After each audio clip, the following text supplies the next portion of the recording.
நண்பர்களே, இன்னும் எத்தனை நாள்தான் பாவம் இவன் ரொம்ப நல்லவன் என்று சொல்லி உன் தலையிலேயே எல்லாரும் மிளகாயை அரைக்க விட போகிறாய்? நல்லவனாக இருப்பது உனக்கு அடையாளம் இல்ல நண்பா, அது உன்னோட பலவீனம். உன் வாழ்க்கையை மத்தவங்க கட்டுப்படுத்திக்கிட்டே இருக்கும்போது நீ மட்டும் ஏன் அமைதியா வேடிக்கை பார்த்துக்கிட்டே இருக்க? இனிமேல் மத்தவங்க உன்னை எடை போடுறதுக்கு முன்னாடி நீ அவங்கள அலசி ஆராய போற. இந்த வீடியோ உன் அடிமைத்தளத்தை உடைக்க போகுது. தயாரா?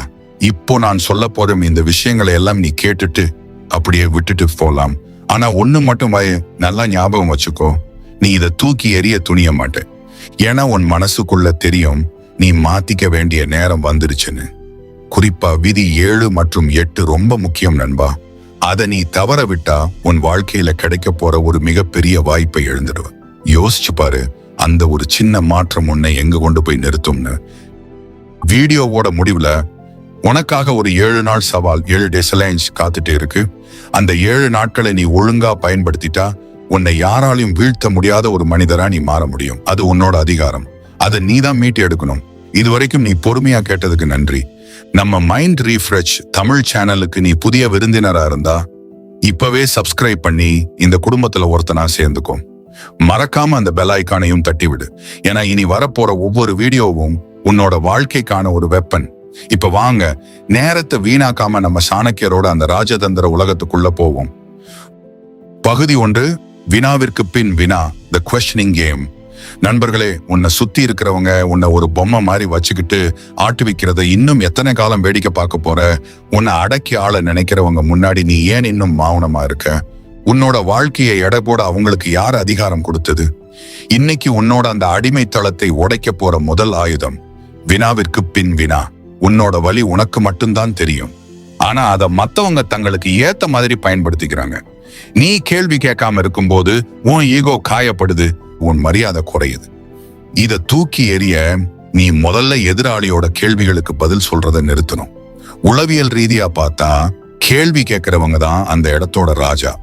நீ பதில் சொல்லும் போது நீ ஒரு அடிமை. நீ கேள்வி கேட்கும் போது நீ தான் அதிகாரி. யாரோ ஒருத்தன் உன்கிட்ட ஏன் நீ சுமசன் ஆனா இதை இன்னும் முடிக்கல அப்படின்ட்டு கேட்கும்போது ஏனே இதை முடிக்கணும்னு நீ நினைக்கிற அப்படின்னு நீ திருப்பி கேள்வியை கேளு. இதுதான் உன் அதிகாரத்தை மீட்டு எடுக்கிற வித்தை. இன்றைய பிராக்டிகல் டெக்னிக். நாளைக்கு யாராவது உன்னை கேள்வி கேட்கும் போது அவங்க முகத்தை பார்த்து மௌனமா ஒரு கேள்வி கேளு. நீ பேசாம இருந்தாலே அவங்க பதறி போவாங்க. நீ இனிமேல் கேள்வி கேட்பேன்னு உறுதி கொடுத்தா கமெண்ட்ல ஐ ஆம் தி பாஸ்னு போடு. பகுதி 2, எதிர்பாராததை செய். Pattern interrupt.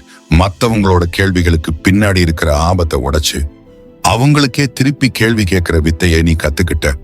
ஆனா வெறும் கேள்வி கேட்கறத மட்டுமே உன்னை ராஜாவா மாத்திடாது. உன்னை அடுத்தவன் ரொம்ப ஈஸியா கணிச்சு வச்சிருக்கான்.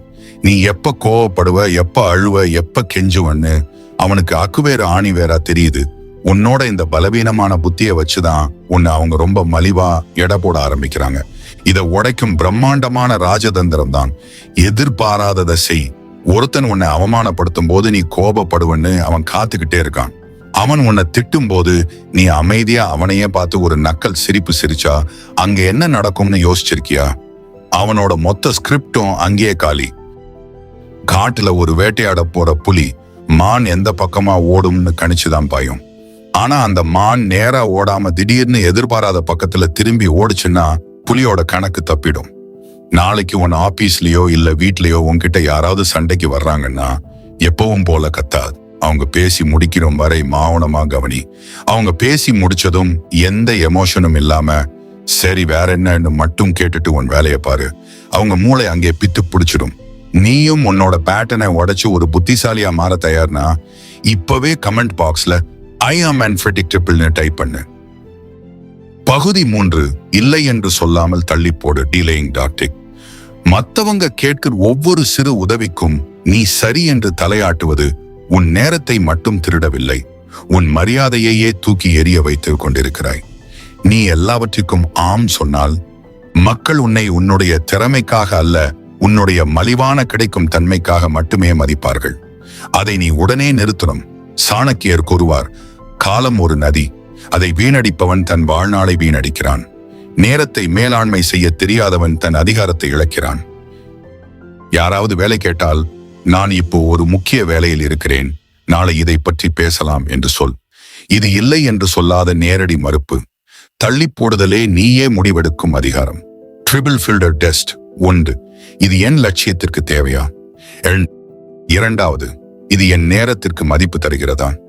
3. இதை நான் தவிர்த்தால் என் வாழ்க்கை அழியுமா? இந்த 3 கேள்விகளை முன்வை.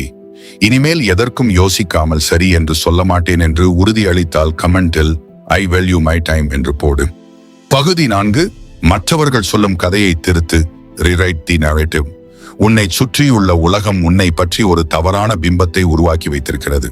அந்த பிம்பத்தை நீ உடைக்கவில்லை என்றால் நீ எவ்வளவு பெரிய வீரனாக இருந்தாலும் அவர்கள் உன்னை அடிமையாகவே பார்ப்பார்கள். சாணக்கியர் சொன்னார், உன்னை பற்றி உலகம் சொல்லும் கதையை நீ எழுதவில்லை என்றால் அவர்கள் உன்னை பற்றி இட்டுக்கட்டும் கதையிலேயே நீ தொலைந்து போவாய். சத்தமாக பேசுபவன் எப்போதுமே பலவீனமானவன். குறைவாக பேசி அதிரடியாக செயல்படுபவன் தான் அதிகாரமிக்கவன். எவனாவது உன்னை பத்தி தப்பா கதை கட்டிக்கிட்டு இருந்தா அவனை நீ திட்டாத. அவனை பார்த்து ஒரு சின்ன புன்னகையை மட்டும் கொடு. அந்த மௌனம் அவனுக்கு எரிச்சலை தரும், உனக்கு அதிகாரத்தை தரும். உன் கதையில நீயே முடிவெடுக்கும் புள்ளியாக இரு. உன் கதையை திருத்த நீ தயாரா? கமெண்டில் ஐ ரைட் மை ஸ்டோரி என்று பதிவிடு. பகுதி 5. பழகாதே, கவனி. Observe, don't interact. உன் சுற்றத்தாரோடு நீ நெருக்கமா பழகிறது தான் உன் அழிவுக்கு ஆரம்பம். நீ பழகிற ஒவ்வொரு மனுஷனும் உன்னை ஒரு வாய்ப்பாதான் பார்க்கிறான். இனிமேல் நீ பழக வேண்டியது இல்லை, கவனிச்சா மட்டும் போதும். மனிதர்கள் எப்பவுமே தங்களுக்கு தெரியாத ஒரு பொருளை அல்லது மனிதனை மதிக்கிறாங்க. நீ ஒரு மர்மமான மனிதனா இருக்கும் போதுதான் மத்தவங்க உன்னை மதிக்க துணிவாங்க. சிங்கம் மத்த மிருகங்களோட பழகாது, கவனிக்கும். வேட்டையாடுற நேரத்துல மட்டும் அது பாயும். இன்றைய பிராக்டிகல் டெக்னிக். அடுத்த 24 மணி நேரத்துக்கு நீ யார்கிட்டையும் எந்த தனிப்பட்ட விஷயத்தையும் பகிரக்கூடாது. வெறும் கவனி. நீ யாருன்னு எவனுக்கும் தெரியாம பாத்துக்கோ. அந்த மர்மம் தான் உன் பலம். நீ இனிமேல் பழக மாட்ட, கவனிப்பேன்னு உறுதி கொடுத்தா கமெண்ட்ல ஐ ஆம் ஆன் அப்சர்வர்னு போடு. பகுதி 6. உன் வெற்றியை மௌனமாக்கு. Keep your success silent. நீ ஒரு சின்ன வெற்றியை அடைஞ்ச உடனே அதை கூரை ஏறி பறைசாற்ற துடிக்கிறியா? மத்தவங்க முன்னாடி உன் வெற்றியை போட்டு காட்டி நீ என்ன சாதிக்க போற? உன் வெற்றியை கண்டு பொறாமைப்பட்டு உன்னை எடை போட துடிக்கிறவங்க கிட்ட ஏன் உன் பலத்தை நீயே காட்டி தர்ற? நீ வெற்றியை பறைசாற்றும் போது உன்னோட ஈகோ பூரிப்படையுது. ஆனா அதுவே உன்னோட மிகப்பெரிய பலவீனம்.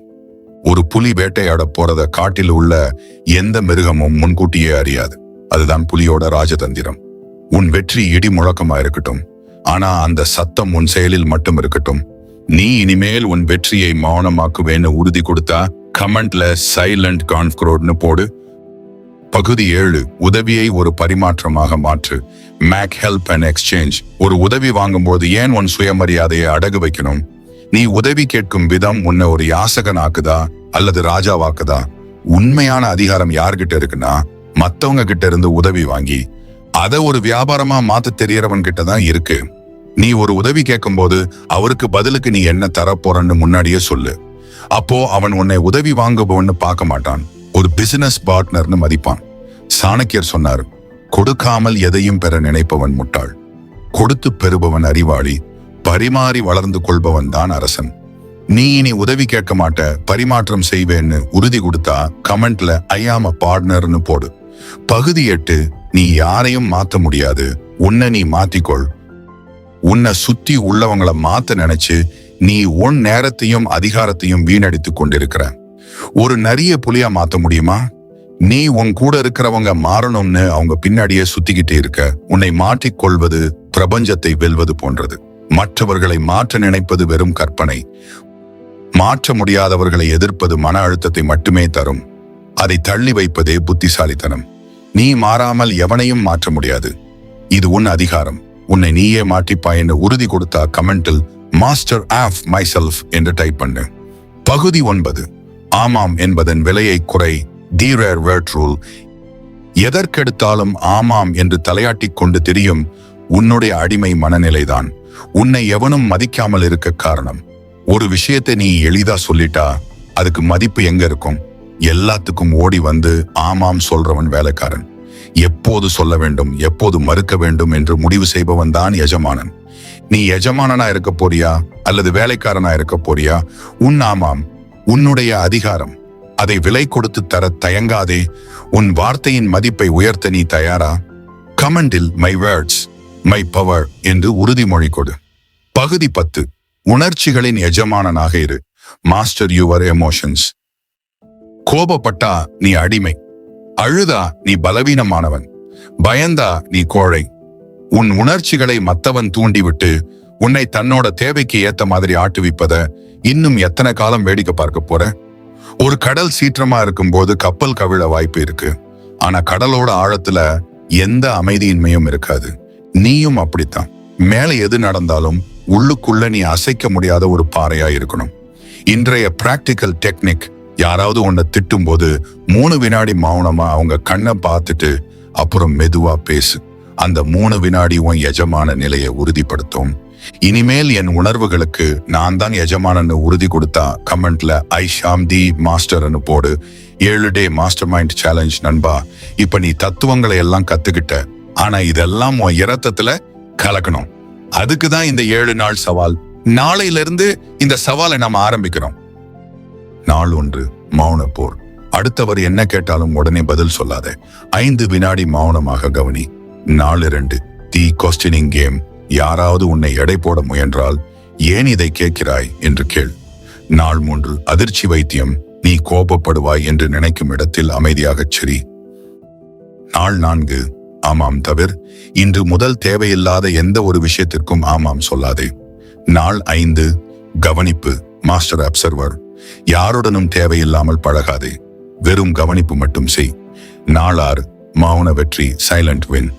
இன்று உனக்கு கிடைக்கும் வெற்றியை யாருடனும் பகிர்ந்து கொள்ளாதே. நாள் 7 இவை எஜமானன் பிடி மாஸ்டர். கோபமோ மகிழ்ச்சியோ உன்னை ஆளக்கூடாது. நீ அவற்றுக்கு எஜமானனாக இரு. இந்த சவாலை முடிக்க துணிச்சல் இருந்தா கமெண்ட்ல ஐ அக்செப்ட் தி சேலஞ்ச் போடு. நீ ஜெயிக்கணும், இல்லனா ஜெயிக்கணும், வேற வழி இல்ல. நண்பா, இந்த 10 ராஜதந்திரங்களையும் அந்த 7 நாள் சவாலையும் கடந்து வந்திருக்கிறாய் என்றால் நீ இப்போது பழைய மனிதன் இல்ல. நீ இப்போ உன்னோட வாழ்க்கையோட உண்மையான எஜமானன்.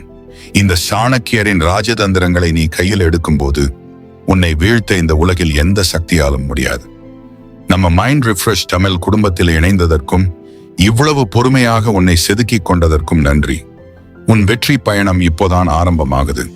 இதோ உன்னோட அந்த புதிய வாழ்க்கை காத்திருக்கு. மறக்காம சப்ஸ்கிரைப் பண்ணி உன் வாழ்க்கையில இந்த மாற்றத்தை நீ கொண்டு வரும்போது எனக்கு கமெண்ட்ல வந்து சொல்லு. ஏன்னா உன் வெற்றி தான் என் இந்த உழைப்புக்கான உண்மையான அங்கீகாரம்.